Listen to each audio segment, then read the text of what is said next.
नमस्कार, बहुत स्वागत है आपका देश न्यूज में और मैं हूं आपके साथ मनीष कुमार। आप देख रहे हैं हमारा खास कार्यक्रम। मोदी 3.0 में लोकसभा स्पीकर कौन होगा, इसको लेकर देश की सियासत गरमाई हुई है। केंद्र में इस बार भी बीजेपी के नेतृत्व वाले एनडीए गठबंधन की सरकार बनी है, लेकिन इस बार टीडीपी जेडीयू के सहयोग से सरकार बनी है। इसलिए मोदी सरकार को फैसले लेने में माथापच्ची करनी पड़ रही है। सरकार बनते ही सबसे पहला और बड़ा फैसला लोकसभा स्पीकर का है। कौन होगा लोकसभा स्पीकर, जिसे बीजेपी अपने पास रखना चाहती है। इस फैसले में नीतीश कुमार की जेडीयू बीजेपी के साथ में है, लेकिन चंद्रबाबू नायडू की टीडीपी के तेवर अलग अलग नजर आ रहे हैं। ऐसे में बीजेपी एनडीए मुश्किल में फंसी हुई है, क्योंकि टीडीपी अंदर खाने बीजेपी पर लगातार दबाव बना रही है। सूत्र भी यही कहते हैं। बता दें कि 24 जून को 8वीं लोकसभा का पहला सत्र शुरू होने वाला है। वहीं 26 जून को स्पीकर पद को लेकर चुनाव होना है। नए स्पीकर को लेकर एनडीए के घटक दलों में हलचल बढ़ गई है। सूत्रों की अगर माने तो स्पीकर पद के लिए टीडीपी की ओर से दबाव बनाया जा रहा है। हालांकि जेडीयू प्रवक्ता केसी त्यागी ने कहा है कि टीडीपी और जेडीयू एनडीए का हिस्सा है, अटूट हिस्सा है। उन्होंने कहा कि बीजेपी एनडीए की अगुवाई है, ऐसे में हम उनके द्वारा नामित उम्मीदवार का समर्थन करेंगे। उन्होंने कहा कि दोनों दल एनडीए के साथ में है। इस बीच खबर यह भी है कि विपक्ष ने भी उपाध्यक्ष पद की सरकार से डिमांड कर दी है। आमतौर पर यह पद विपक्ष के लिए ही होता है। हालांकि सूत्रों की अगर माने तो टीडीपी अंदर खाने दबाव की राजनीति कर रही है। हालांकि बीजेपी और नरेंद्र मोदी के कड़े तेवरों के आगे उनकी एक भी नहीं चली। ऐसे में अगर वह स्पीकर पद के लिए अड़ती है तो बीजेपी डी पुरंदेश्वरी का नाम आगे कर सकती है, ये भी खबर चल रही है। बता दें कि पुरंदेश्वरी आंध्र प्रदेश की बीजेपी की अध्यक्ष होने के साथ ही सीएम चंद्रबाबू नायडू की पत्नी की बहन है, और इसके अलावा टीडीपी के लिए विरोध करना अब आसान नहीं होगा। और चंद्रबाबू नायडू की टीडीपी क्या चाहती है, सबसे बड़ा सवाल है कि उसके अंदर खाने क्या चल रहा है, टीडीपी के मन में क्या है, चंद्रबाबू के मन में क्या है। टीडीपी के प्रवक्ता पट्टाभिराम कोमारेड्डी ने बयान देकर प्रधानमंत्री मोदी और बीजेपी की टेंशन बढ़ा दी है। हालांकि उन्होंने कहा कि बीजेपी और एनडीए में शामिल सहयोगी दलों की सहमति से ही लोकसभा स्पीकर का चुनाव किया जाना चाहिए। टीडीपी सहयोगी दलों के साथ में मीटिंग करेगी, यानी कि बैठकें करेगी। उसमें जिस भी चेहरे का नाम लोकसभा स्पीकर के लिए आएगा और उस पर सहमति बनी तो बीजेपी को बता दिया जाएगा, और यही वो बयान है जिसको लेकर कि एनडीए में टेंशन है। इसके बाद सहमति बनने पर लोकसभा स्पीकर चुना जाएगा। जबकि नीतीश कुमार की जेडीयू बीजेपी के फैसले को समर्थन दे रही है। जेडीयू को बीजेपी और जेडीयू जो है एक दूसरे को समर्थन है। जेडीयू को बीजेपी से कोई दिक्कत नहीं है। लोकसभा स्पीकर बीजेपी जिसे चुनना चाहे चुन सकती है, जेडीयू उसको पूरा समर्थन दे रही है। वहीं सूत्रों की माने तो टीडीपी अगर अड़ती है तो बीजेपी डी पुरंदेश्वरी का नाम आगे करेगी, जो चंद्रबाबू नायडू की साली है। और देखिए, इंडिया गठबंधन ने भी लोकसभा उपाध्यक्ष का पद मांगा है। लोकसभा स्पीकर को लेकर चल रही गहमा गहमी के बीच में सियासी गलियारों में एक और चर्चा है। सूत्रों की अगर माने तो कांग्रेस के नेतृत्व वाली इंडिया अलायंस ने लोकसभा उपाध्यक्ष का पद मांग लिया है। वैसे यह पद विपक्ष के लिए ही होता है, फिर भी कांग्रेस ने औपचारिकता निभाते हुए यह पद सरकार से मांगा है। देखना होगा कि अब लोकसभा उपाध्यक्ष के लिए इंडिया गठबंधन के खाते में ये पद जाएगा या नहीं जाएगा। क्या इस पद के लिए इंडिया गठबंधन और भी डिमांड करेगी, क्या कुछ होगा, इस पूरे मुद्दे पर बात करने के लिए हमारे साथ में नितिन दुबे जी जुड़े हैं, कांग्रेस का पक्ष रखेंगे। और इसके अलावा यश भारती जी हमारे साथ में थोड़ी ही देर में ज्वाइन होने वाले हैं, वो भी हमको ज्वाइन करेंगे, इस मुद्दे पर अपनी बात रखेंगे। नितिन दुबे जी, आपसे मैं जानना चाहूंगा, जिस प्रकार से अभी फिलहाल तो अध्यक्ष पद को लेकर ही गहमा गहमी मची हुई है। सूत्रों की अगर माने तो टीडीपी जो है अंदर खाने बीजेपी और एनडीए पर दबाव बना रही है। उसका ये मानना है कि जो स्पीकर का पद है टीडीपी के खाते में जाना चाहिए। क्या कहेंगे आप? देखिए मनीष जी, हम पहले ही दिन से ये बात कह रहे हैं कि विवेल विवाह है, और राजनीति में जब मिलान होता है तो विचारधारा के साथ होता है, और जब विचार ही नहीं मिल रहे हैं तो आप कितना साथ रह पाएंगे ये तो भविष्य पर निर्भर करेगा। आप देखते हैं कि टीडीपी का अलग एजेंडा है, नीतीश कुमार का बिहार में अलग एजेंडा है, और एनडीए सरकार में अलग एजेंडा है। क्या जनता इतनी बेवकूफ है कि आप अपने अपने फायदे के लिए एजेंडे चलाएंगे और जनता आपको चुनेगी? अनिल जी, अभी महाराष्ट्र में चुनाव है, विधानसभा चुनाव, बिहार में विधानसभा चुनाव है। आप आगे आगे देखिए होता है क्या। ये जो विधानसभा चुनाव स्टेट में हो रहे हैं, इनसे पहले मैं आपको दावे के साथ कहता हूं कि ये सरकार गिर जाएगी, क्योंकि सबकी ग्राउंड लेवल पे अपनी अलग अलग राजनीतिक महत्वाकांक्षाएं, अलग अलग वोट बैंक है। क्या भारतीय जनता पार्टी देश के आरक्षण के प्रति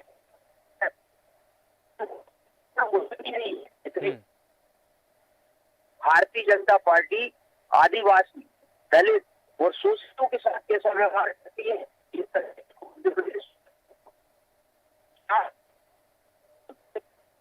बिल्कुल ठीक है नितिन जी, लेकिन एक तरीके से हम देखें कि स्पीकर पद को लेकर जो एनडीए गठबंधन में माथापच्ची चल रही है, पहली बार ऐसा है 10 सालों का अगर हम रिकॉर्ड देखें तो पहली बार ऐसा होगा कि बीजेपी और एनडीए को स्पीकर पद के लिए इतना इंतजार करना पड़ रहा है, इतनी माथापच्ची करनी पड़ रही, क्योंकि 2014 से लेकर 19-24 तक जो इलेक्शन हुए तो बीजेपी ने बहुमत हासिल किया, बहुमत के आधार पर वो अपना अध्यक्ष चुनती आ रही है, लोकसभा स्पीकर ओम बिरला रहे हैं। लेकिन अब जो बात कही जा रही है कि एनडीए के जो सहयोगी दल है उसमें माथापच्ची चल रही है, पहली बार आम सहमति नहीं बन पा रही है। तो ये देखिए नीतीश कुमार का समर्थन है, लेकिन टीडीपी ने शर्त रखी है, इस शर्त के क्या मायने हो सकती है। एक सवाल ये भी चल पड़ा है कि क्या टीडीपी स्पीकर का पद चाहती है, क्या अंदर खाने एनडीए के या टीडीपी के जो बात चल रही है वो बयानों के आधार पर निकलकर सामने आ रही, कई प्रकार के जो सवाल है वो राजनीति के गलियारों में घूम रहे हैं, दिल्ली की सत्ता को लेकर भी घूम रहे हैं। दिल्ली के जो राजनीतिक पंडित है वो भी बताते हैं कि कहीं ना कहीं टीडीपी ये चाहती है कि शायद जो स्पीकर का पद है उनको मिलना चाहिए, क्योंकि टीडीपी ने सहयोग किया है, टीडीपी बड़ी पार्टी है, इसके अलावा जो गठबंधन है उसको लेकर भी बातें की जा रही है। लेकिन देखिए स्पीकर पद को लेकर बीजेपी और एनडीए अब शर्त को मानेगी या नहीं मानेगी, क्या चंद्रबाबू नायडू अलग से एनडीए के सहयोगी दलों के साथ में बैठक करने वाले हैं, क्या अलग से बैठक करने के बाद में भी क्या सहमति बन पाएगी, तमाम तरह के सवाल है, क्योंकि टीडीपी के प्रवक्ता का बड़ा बयान सामने आया है, उसको लेकर के कई तरह के कयासबाजी का दौर चालू है। सहयोगी दलों के साथ में टीडीपी जो है मीटिंग करेगी, बैठक में फैसला लिया जाएगा, स्पीकर पद का सहमति बनने पर बीजेपी को बताया जाएगा, ये बात चल रही है। तो क्या बीजेपी इस बैठक में शामिल नहीं होगी, क्या एनडीए के सहयोगी दल अलग से टीडीपी के साथ में बैठक करेंगे, क्या टीडीपी अलग से एनडीए के सहयोगी दलों के साथ में बैठक करेगी, ये तमाम प्रकार के सवाल है। सहमति बनने पर ही लोकसभा का स्पीकर चुना जाएगा, ये टीडीपी की तरफ से बयानबाजी है। जेडीयू बीजेपी के फैसले को समर्थन दे रही है, जेडीयू ने यह भी कहा कि बीजेपी जिसे स्पीकर बनाना चाहे हम पूरा समर्थन देते हैं, क्योंकि हम एनडीए गठबंधन का अटूट हिस्सा है और संगठन में जो भी बीजेपी का फैसला होगा वो हमको मंजूर होगा। जेडीयू को बीजेपी के स्पीकर से कोई दिक्कत नहीं है, किसी भी तरीके से दिक्कत नहीं है, वो चाहे तो टीडीपी का स्पीकर बनाए, वो चाहे तो एनडीए का स्पीकर बनाए, वो चाहे तो बीजेपी का स्पीकर बनाए।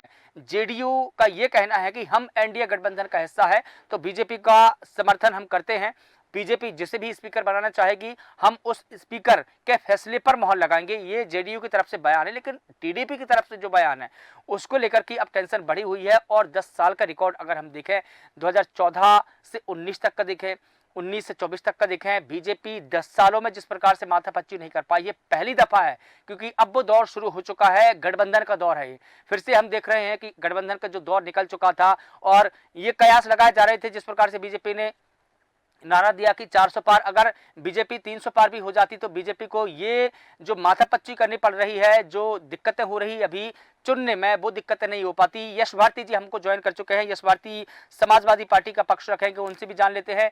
यश भारती जी, मैं आपसे ये पूरा मुद्दा समझना चाहूंगा। देखिए राजनीति से परे ये बात मैं आपसे कर रहा हूं और समझना चाह रहा हूं कि जिस प्रकार से टीडीपी ने बयान दिया कि हम एनडीए के साथ में बैठक करेंगे और जो भी सहमति बनेगी, जो भी फैसला होगा उसको बीजेपी को बता दिया जाएगा, तो क्या बीजेपी इस बैठक में शामिल नहीं होगी? तो क्या टीडीपी बीजेपी से पृथक से बैठक करेगी? क्या वो दबाव की राजनीति कर रही है? क्या स्पीकर का पद है वो टीडीपी के खाते में जाएगा? क्या कहेंगे आप इस मुद्दे को लेकर, क्या है आपकी राय?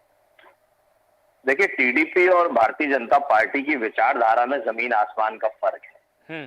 टीडीपी मुस्लिम आरक्षण की बात करती है और भारतीय जनता पार्टी मुस्लिम आरक्षण के विरोध में खड़ी है।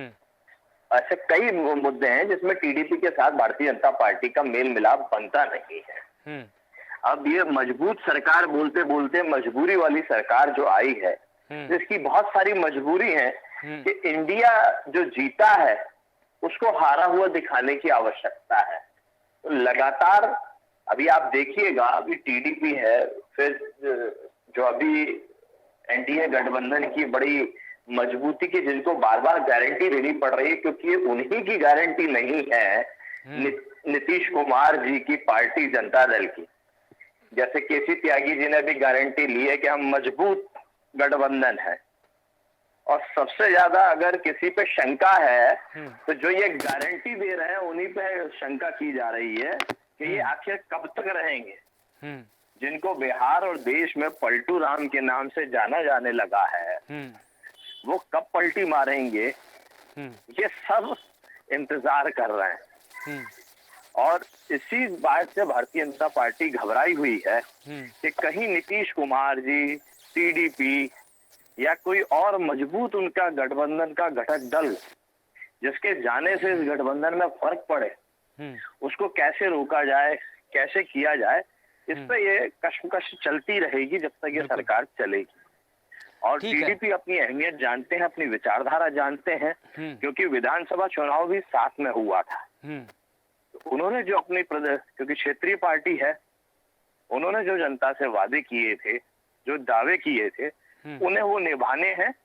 तो वो उन सब बातों को ध्यान में रखते हुए हर चीज को फैसले के साथ में तभी रहेगी जब जो जनता से उन्होंने वादे किए थे अगर वो सुरक्षित दिखते हैं, उन्हें अपना दल सुरक्षित दिखता है।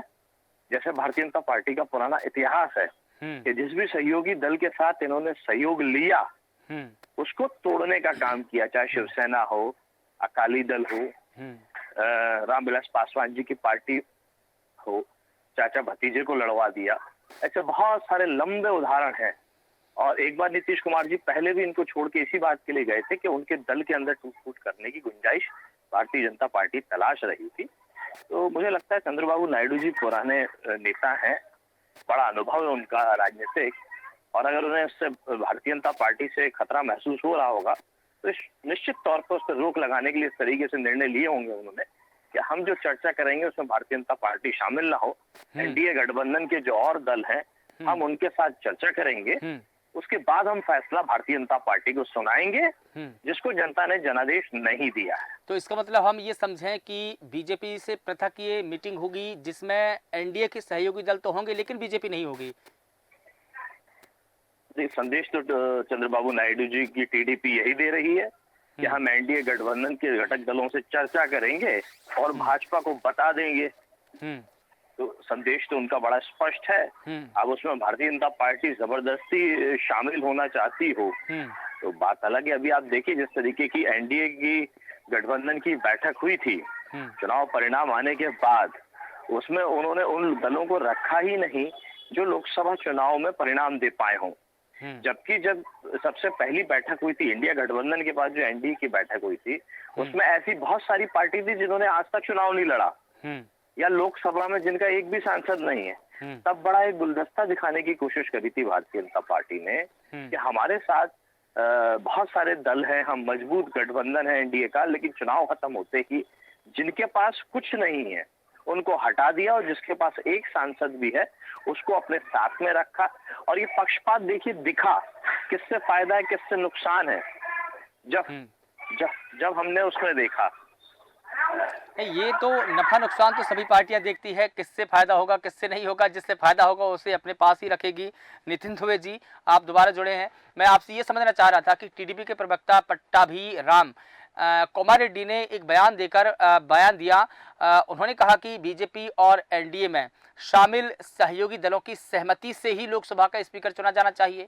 टीडीपी सहयोगी दलों के साथ में मीटिंग करेगी, उसमें जिस भी चेहरे का नाम स्पीकर के तौर पर आएगा या सहमति बनेगी सभी दलों की तो बीजेपी को बता दिया जाएगा। इसका अर्थ क्या निकाला जा सकता है? आप इस बयान को कैसे देखेंगे, क्या अर्थ निकालेंगे इस बयान के आप? नितिन दुबे जी। जी मनीष जी, देखिए मैं आपसे फिर वही बात कहना चाहता हूँ, बीच में लाइन डिस्कनेक्ट हुई थी कि ये बेमेल विवाह और राजनीति जो है वो विचारों से चलती है, विचारधारा से चलती है। लेकिन जब विचारधारा नहीं मिलती है और जब विचार नहीं मिलते हैं और सरकार में बने रहने के कारण जब एक गुट तैयार होता है झुंड, तो उसमें बंदरवाट होती है और किसी को आप संतुष्ट नहीं कर पाएंगे तो स्वाभाविक है कि वो आपसे दूर होगा। और रही बात नीतीश कुमार जी की, तो नीतीश कुमार जी का पलटने का प्रोग्राम एक आध बार का नहीं है। नीतीश कुमार हमेशा बिहार में पलटने की राजनीति करते हैं। पलटू राम जो है नाम एक दिन में नहीं बन गया उनका, उनका नेचर है। इधर उधर होने के बाद उनका नाम पड़ा। दूसरी बात चंद्रबाबू नायडू की जो है वो यही है कि देखिए, उनको अपने आंध्र प्रदेश में मुस्लिम तबके के वोट बैंक को बनाकर चलना है और एनडीए के साथ रहकर वो अपने आंध्र प्रदेश में अपनी राजनीतिक स्थिति मजबूत नहीं कर सकते हैं। तो इतने दूरदर्शी नेता लोग होते हैं कि हमें एनडीए में रहने से कब नुकसान और कब फायदा होगा। मैं तो कहता हूँ ये बेमेल विवाह है। और जैसे ही सरकार बनी है उसमें आपने देखा होगा उसी दिन से सुखबुगाहट शुरू भी हो गई थी कि शिवसेना के नेताओं के बयान आ गए थे।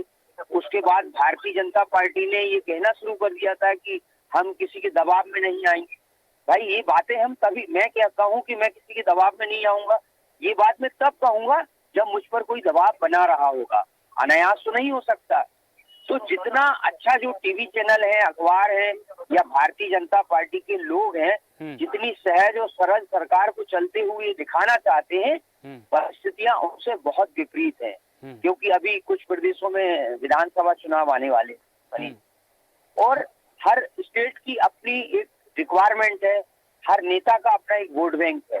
वो एनडीए के चक्कर में, इस गठबंधन के निर्णय के चक्कर में कभी अपने लोकल जो वोट है स्टेट का उसको खराब बिल्कुल नहीं करेगा। आप देखिए बिहार के क्या हालात हैं। नीतीश कुमार जिस तरह की राजनीति करते हैं और जिस विचारधारा की राजनीति करते हैं वो भारतीय जनता पार्टी से मेल ही नहीं खाती है।